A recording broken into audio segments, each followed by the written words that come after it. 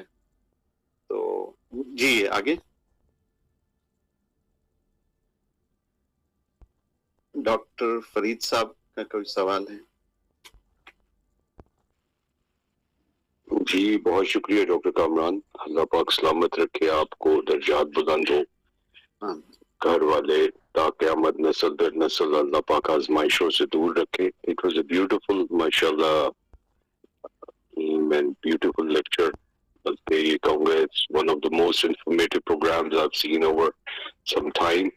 اور بہت ہی خوبصورت ہوا. نعیم صاحب کا کچھ یہ تھا کہ آپ کا سن پیدائش اور وہ کیا سلسلہ ہے، تو وہ یاسر ستی صاحب نے بھی لکھ دیا اٹ از سن 97 ہجری سے 161 ہجری تک. مگر کچھ میں تعارف اس طرح بیان کرتا ہوں حضرت سفیان ثوری کا کہ آپ کا نام سفیان ہے، کنیت ابو عبداللہ ہے، اور نظم آپ کا اس طرح ہے سفیان بن سعید بن مشروق بن حبیب بن رافع بن عبداللہ بن مقتا بن ابی عبداللہ بن منتقد بن نصر بن حارث بن صاقبلہ بن عامر بن مالکان بن سور بن عبد منات. اور آپ کے جو والد محترم ہیں سعید بن مشروق علیہ رحمہ، اور آپ کا جو دور ہے اساتذہ کا، ظاہری بات ہے ہر انسان اپنے اساتذہ کی ایک کاپی ہوتا ہے، اور جو کاربن کاپی بن جائے تو پھر اس کو تو کیا بات ہے، انسان ایک درجے پہ پہنچ جاتا ہے. اب آپ کا جو دور ہے اس میں جو آپ کے اساتذہ رہے وہ حضرت ابو اسحاق السبیعی علیہ رحمہ، حضرت عمر بن مرہ، منصور بن معتمر، سلمہ بن کہیل، حبیب بن ابی ثابت، عبداللہ بن عمیر، ابو حسین العمش اسماعیل ابن خالد، ابو سفیانی یونس بن عبید، سلیمان التیمی، اور عمر بن دینار. یہ سارے اللہ تعالیٰ ان کے درجات بلند کرے، اور اللہ پاک ان بخشے ہوئوں کو کہ نقش قدم پہ ہمیں بھی چلائے اور سارے معاملات ہوں.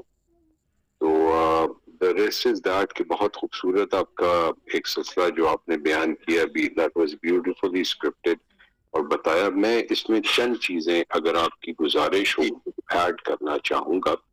اور بڑی خوبصورت کچھ آپ کے قول ایسے ہیں جو مجھے یاد ہیں، اور اس میں one of my very favorites وہ یہ آپ کا قول ہے کہ اپنے ذریعے علم کو زینت بخشو، اور علم کے ذریعے خود کو زینت بخشو. جو آج کل دور میں بہت زیادہ پریولنٹ ہے کہ ہم جو علم حاصل کرتے ہیں اس کو خود نمائی کے لیے ہم پریزنٹ کر دیتے ہیں کہ ہم یہ رہے ہیں اور ہم اس کے ہیڈ رہے ہیں اور ہم یہ چیزیں نہیں. اپنے آپ کو اس طرح یہ علم دین کی دولت حاصل کرو کہ اپنے سے جہالت کو دور کرو اور پھر اس علم کو پھیلاؤ، اور نہ یہ کہ علم اس لیے حاصل کرو کہ لوگ آپ کی تعریف کریں یا آپ کو بڑا عالم کہیں.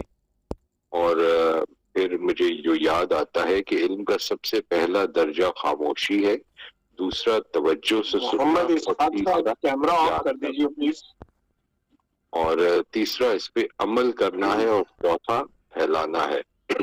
اور آپ نے اولاد کی تربیت کے بارے میں یہ فرمایا کہ آدمی کو چاہیے اپنی اولاد کو علم حاصل کرنے پر مجبور ضرور کرے، جی بالکل، کہ اس کے سے بارے میں پوچھا جائے گا۔ اور جہاں تک عبادت کے بارے میں ہے تو آپ نے فرمایا جب میں قرآن پڑھتا ہوں تو دل چاہتا ہے یہیں ٹھہر جاؤں اور اس کے علاوہ کسی چیز کی طرف نہ بڑھوں۔ یعنی یہ ایک انسان کا زہد ہو تو آگے کیا چیز اس کو نہیں نصیب ہوتی۔ خوف خدا کے بارے میں آپ کا ایک قول جو مجھے یاد آتا ہے کہ اللہ پاک بندے پر اس حاجت میں ضرور انعام فرماتا ہے جس میں وہ اللہ پاک کی بارگاہ میں کثرت سے گڑ گڑا رہا ہوتا، اور جب تک خوف خدا کی شدت نہ ہو عبادت پر انتہا پانا مشکل ہے۔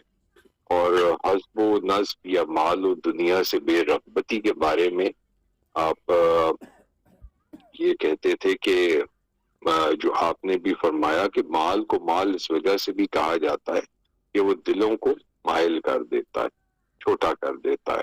اور یہ جو کتاب ہے اس کتاب کا سورس ہے اللہ والوں کی باتیں۔ جی بالکل، اس کتاب کا جو سورس بار بار پوچھ رہے تھے کہ جی یہ کون سی کتاب ہے، تو اس میں نے کہا کہ یہ بتاتا جاؤں کہ یہ بڑی اچھی اور بہترین کتاب ہے، اور صاحب بہت خوبصورت آپ نے اضافہ کیا ماشاءاللہ ڈاکٹر فرید صاحب نے۔ تو یہ کتاب کس سن میں شائع ہوئی؟ میں آپ کو اس کا جو بڑی کتاب ہے اللہ والوں کی باتیں، یہ میں اس سے ابھی تک میری نظر سے نہیں گزری، لیکن المدینۃ العلمیہ کی کتاب ہے، اور اس میں سے ایک رسالہ لیا گیا ہے حضرت سفیان ثوری رحمۃ اللہ علیہ کے 87 ارشادات، جو کہ 16 صفحے کا رسالہ ہے، اور اسے دعوت اسلامی نے حال ہی میں شائع کیا ہے۔ اس کتاب کا جو ہے وہ جو لکھنے کا طریقہ ہے وہ یہ بتا رہا ہے کہ یہ اسی طرح 20ویں یا 21ویں صدی میں ہی لکھی گئی ہے، اور دعوت یعنی اس بڑی کتاب سے یہ ایکسٹریکٹ لیا گیا ہے 87 آپ کے جو فرمودات ہیں، اور دعوت اسلامی نے شائع کیا۔ جی دعوت اسلامی نے قاری صاحب نے، یہ تو مل جائے گی تو پھر ماشاءاللہ۔ جی اس کی تو پی ڈی ایف بھی ہوگی، ابھی بھی میرے سامنے چھوٹے رسالے کی پی ڈی ایف ہی ہے۔ اور جو میں نے دیکھا ہے کا کلامی معاف چاہوں گا ڈاکٹر کامران، آپ کو سر ابھی 5 منٹ میں یہ گروپ میں پی ڈی ایف میں شیئر کر دیتا ہوں، اس کی بڑی کتاب ہے۔ بہت شکریہ ڈاکٹر فرید صاحب، ماشاءاللہ بہت شکریہ۔ ڈاکٹر صاحب نے بھی ذکر کیا اور میں نے بھی عرض کیا تھا کہ یہ جو آپ نے فرمایا کہ اپنے علم کے ذریعے اپنی ذات کو زیادہ یعنی نمایاں نہ کرو، یہ آپ کا مطلب تھا۔ تو یہ میں نے تو خود بارہا یہ دیکھا ہے کہ کوئی مولانا صاحب اپنے ہی وزٹنگ کارڈ پر حضرت علامہ مولانا فلاں فلاں لکھا ہوتا ہے، خود اپنے وزٹنگ کارڈ پر۔ ایسے ہی کیا ہے سر؟ دیکھیں علم سب سے پہلی بات تو یہ ہے نا کہ علم دے کون رہا ہے؟ رب علم دیتا ہے، خود نمائی کے لیے تو نہیں دیتا۔ رب اپنے جیسوں کی آپ سے کچھ کروا رہا ہوتا ہے وسیلے کے طور پہ، تو علم آپ کو نصیب ہوتا ہے۔ ہم اگر بیٹھے ہیں کامران، اگر ہی از اے سائیکیاٹرسٹ اوور دیئر، یا میں ایک نیورو اسپائنل سرجن ہوں، اب یہ علم ہمیں اپنے پہ جراحی کے لیے تو میں استعمال نہیں کروں گا، میں لوگوں پہ کروں گا، مگر اس سے برکت اس وقت اٹھ جائے گی جب میں لوگوں کو اس بات پہ آگاہ کروں گا کہ جی میں جو لکھ رہا ہوں کسی میں شفا ہے نہیں، شفا تو رب کے پاس ہے، شفا ہے رب کے پاس۔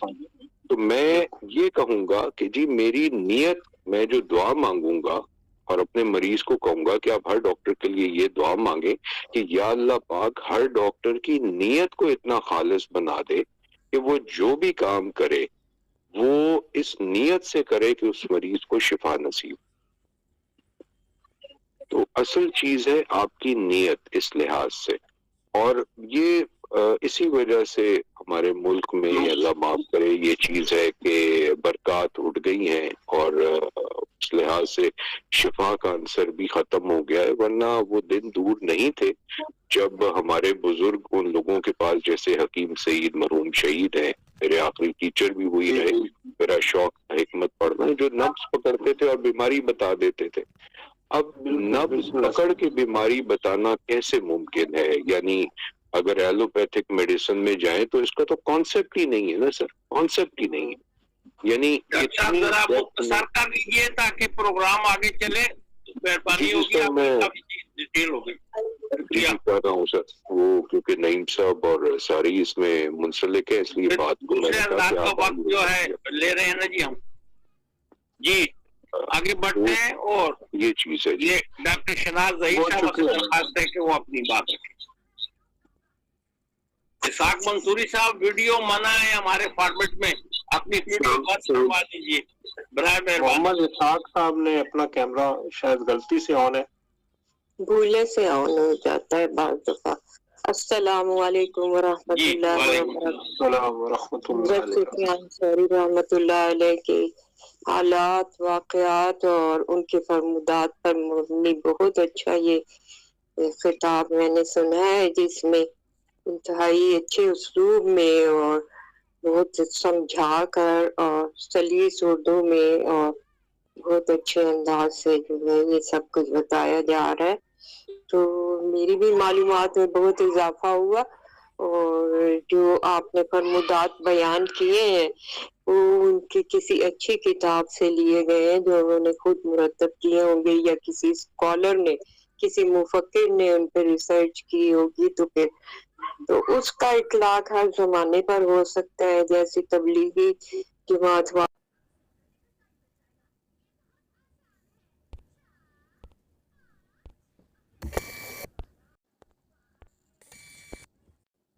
تو اپنی ذمہ داری کو جو ہے ہر صورت سمجھتا ہے، بلکہ اس کے لیے جان لڑا دیتا ہے۔ ان کے پاس کوئی غلہ یا کچھ زیادہ راہ یا کچھ نہ کچھ وسائل ایسے ہوتے ہوں گے، کوئی مکان رینٹ پہ دیا ہوتا ہوگا یا دکان پہ کسی لڑکے کو بٹھا کر پھر یہ لوگ جاتے ہیں، اور سب سے بڑھ کے توکل اور قناعت رکھتے ہیں اللہ پر، توکل علی اللہ کر کے پھر 40 دن کے لیے کہیں چلے جاتے ہیں۔ یہ انٹرنیشنلی بھی بہت کچھ ہو رہا ہے، یہاں تک کہ ایک چھوٹی لڑکی شادی شدہ ہوئی ہے ادھر کینیڈا میں، پاکستان سے 12 کب سے کشمیری لڑکی کی یہاں شادی ہوئی، تو کہنے لگی کہ میرے میاں گئے ہوئے 40 دن کے لیے امریکہ، اور وہ گئے ہوئے ہیں تبلیغ کی راہ میں، اور میں جو یہاں اکیلی اور بچی پیدا ہوئی تو میری امی آئی ہوئی ہے لاہور سے، تو وہ خوش تھی، کہنے لگی وہ تو ویکینڈ پہ آتے ہیں، ٹرک ڈرائیور ہیں،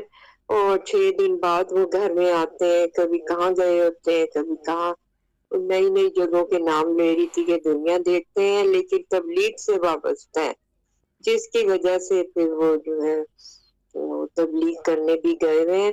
تو ہمارے پاس اتنا ہوتا ہے کہ ہم رہ لیں، تو لیکن گھر سے غائب رہنا ایک الگ چیز ہے۔